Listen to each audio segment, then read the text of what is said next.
About 50 years ago, my parents planted an acorn, much like this one, out in front of their house.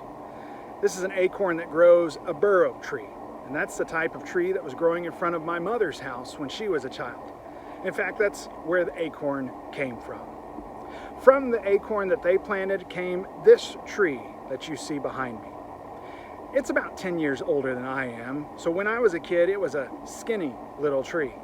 And I remember it used to be fun, much like kids do, to come out and shake the tree and watch it wave in the air.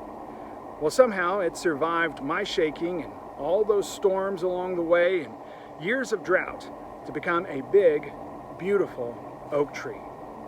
For me, it's a reminder of legacy, because my wife and I have built our home here on the family property, and that's where we're raising our family.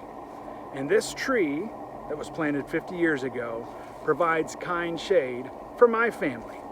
And in fact, now it's started producing burrs of its own, so we could plant some more trees if we wanted to. It's possible this tree could live to be 200 or 300 years of age, maybe even older, if things go right. Many times in the Bible, trees are used to illustrate faith, how it grows, how it provides shade and shelter for ourselves, for our families, for our churches, and for our communities. And that faith starts with a seed. That seed is God's Word. But as we see throughout the Bible, many times people forget that important lesson. One of those places where we read about that is in Jeremiah 17, verses 7 through 8.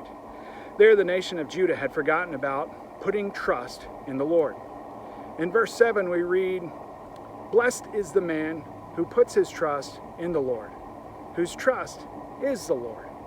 He is like a tree planted by the waters, whose roots grow along the stream and is not worried or scared of the heat, whose leaves remain green and isn't anxious about the drought, but continues to bear fruit."